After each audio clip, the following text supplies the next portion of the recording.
Hello, everyone. This week, I want to provide a brief look at some of the COVID-19 data trends noted on the VDH website, and then cover a few more topics relevant to the COVID-19 response.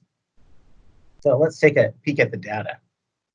Daily new case numbers for Chesterfield County have been showing a slow but steady trending downwards. Again, trends are important here because daily case counts themselves aren't spot on due to lag times inherent with the receipt, processing, and ultimately the reporting of the records we use to validate and record cases. Another thing to point out is a cluster of around 10 deaths recorded for the county since the end of June 30th.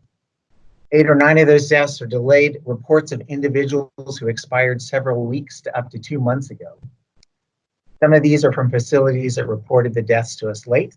Several are from death certificate reports that are entering the recording system late due to processing delays. This unfortunately has been happening with statewide reports of death, not just in this health district. The number of positive cases relative to the number of tests administered, or percent positivity, has continued to trend downwards as well, which is a good sign. Percent positivity is a rough measure of the adequacy of test availability. The goal is to have a percent positivity below 10%, and as of today, at least, the district showed a 7.4% positivity. So I want to take a moment to highlight several free testing events for district residents that are coming up in the month of July. They are aimed primarily at individuals who are symptomatic. You can find all of these certainly at the Chesterfield County Government COVID-19 website and Chesterfield County Community Calendar, as well as the Chesterfield Health District website. So there will be events on Saturday, July the 11th from 9 a.m. to noon, as well as Saturday, July 18th from 9 a.m. to noon, both of which will be drive-through events. There will be 3 more events in the course of July, which are on Wednesday evenings, July 15th, July 22nd, and July 29th, all of which are from 5 to 7 p.m. Again, locations and times are on the websites I mentioned earlier. If you call 804-318-8207, you'll get more information, and you'll also be able to register. Pre-registration is preferred for these in order to guarantee a test. Testing kits will be limited. We will have some test kits available, however, at each site for walk-up testing, but they'll be offered only on a first-come, first-served basis. So I want to speak a little bit about containment, what it means. By now you've probably heard the terms contact tracing and case investigation. Both of these terms relate to the concept of containment, which essentially means to box in any contagious disease in order to limit and hopefully stop its spread. Case investigation and contact tracing are essentially ways to remove people who are either infectious or potentially infectious from a population until they are no longer infectious to others.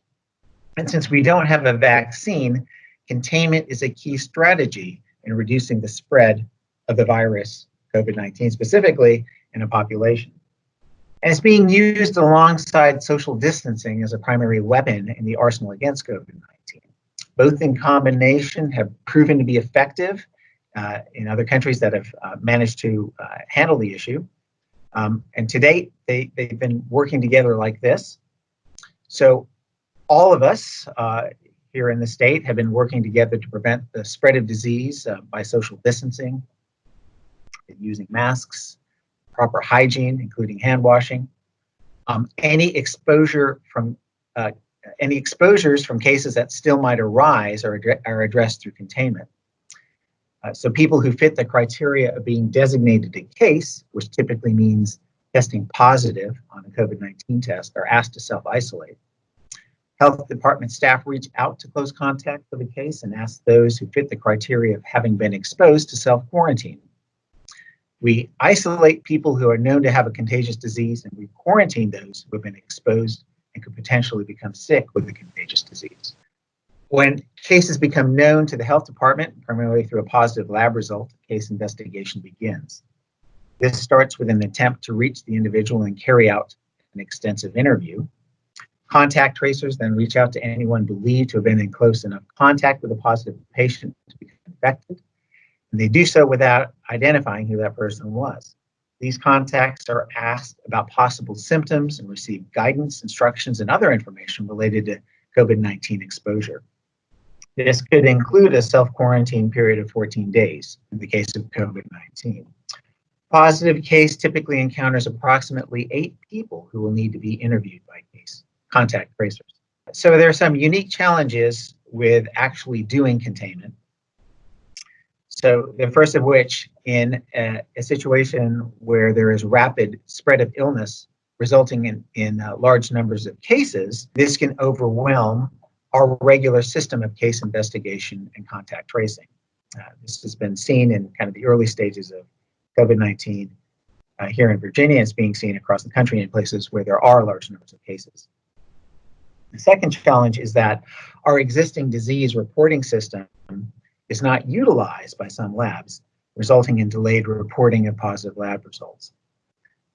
Another challenge is that a positive patient does not know all of their possible contacts. It's sometimes hard to recollect who you've been around in the time period that you're asked, which means that we simply miss people.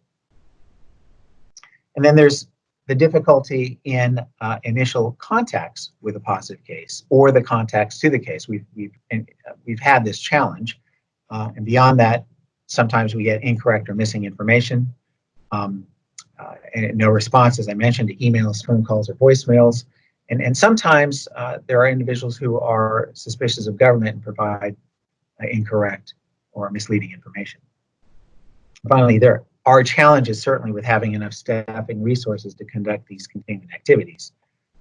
They are both time-consuming and require specialized training. I will say that health department staff are working hard to stay ahead of the large volume of test results that we receive each day.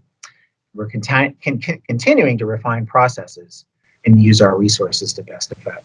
One of the emerging technological tools now available to assist with containment that we are, in fact, using at VDH. There is what is called the SARA alert system, where VDH contact tracers offer to enroll Virginians in voluntary contact monitoring platform called SARA Alert, which is a downloadable smartphone app that sends a daily message, text message, or automated phone call to individuals who have been identified as a close contact of a COVID-19 positive person. Enrollees are asked if they are experiencing any symptoms of COVID-19, and if symptoms are reported, SARA Alert flags the individual for follow-up by VDH staff. This helps us keep track of individuals who are presently being monitored as contacts so that we can sort of see how their disease progresses if indeed they become symptomatic. There are a growing number of other apps available to help users determine the risk of potential exposure when they go out in public, some of which use Bluetooth technology to indicate proximity to others who have designated themselves as either a case or a contact of the case. I recommend researching these apps before downloading and using them. So I'm going to close by reminding you that our health truly is in our hands. It's critical to remember that face coverings are still mandatory in indoor public spaces. These are an essential line of defense in the spread of COVID-19 from individuals who are asymptomatic. Typically, these are folks who don't show symptoms of disease. Because asymptomatic spread through coughing, sneezing, loud speech, etc., is thought to be one of the primary ways COVID-19 is being spread from person to person. Maintaining social distancing is also very important to reducing the risk of transmission from person to person. The current guidance is to keep 6 feet of space between yourself and others who don't live in your household. Frequent hand washing, which is simple, is another incredibly effective means of protecting yourself from the virus. Well, and with that, until the next time, stay safe, practice prevention, and be well.